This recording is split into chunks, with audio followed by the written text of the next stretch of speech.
شروع کرتا ہوں اللہ کے نام سے جو بڑا مہربان اور نہایت رحم کرنے والا ہے۔ حضرت زید بن ثابت رضی اللہ تعالیٰ عنہ کہتے ہیں کہ نبی صلی اللہ علیہ وآلہ وسلم اپنے خچر پر بنی نجار کے ایک باغ میں تھے، ہم بھی آپ کے ساتھ تھے۔ اچانک خچر بھٹک گیا، قریب تھا کہ آپ کو گرا دیتا۔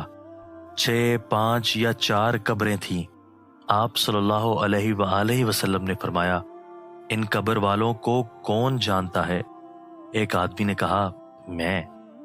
آپ صلی اللہ علیہ وآلہ وسلم نے فرمایا، یہ لوگ کب فوت ہوئے؟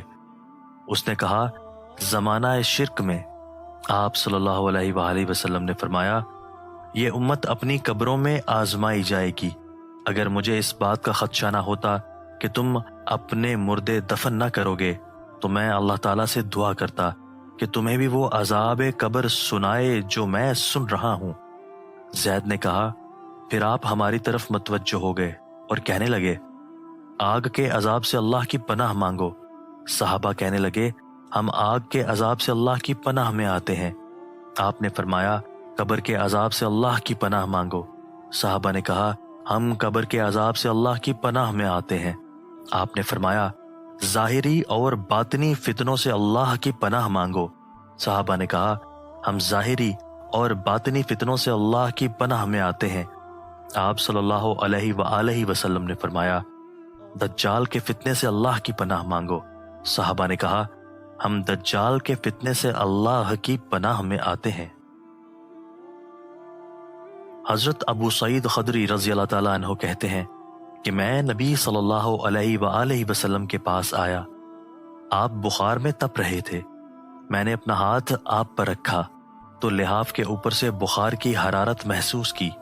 میں نے کہا، اے اللہ کے رسول صلی اللہ علیہ وآلہ وسلم، یہ کتنا شدید ہے؟ آپ صلی اللہ علیہ وآلہ وسلم نے فرمایا، ہمیں تکلیف بھی دگنی دی جاتی ہے اور اجر بھی دگنا دیا جاتا ہے۔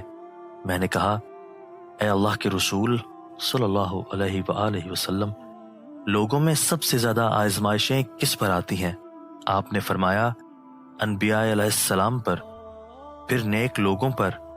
کسی کو محتاجی میں آزمایا جاتا ہے، حتیٰ کہ اس کے پاس صرف وہ چادر بچتی ہے جو اسے ڈھانپتی ہے، اور وہ آزمائش میں اتنا خوش ہوتا ہے جتنا تم میں سے کوئی شخص خوشحالی میں مسرور ہوتا ہے۔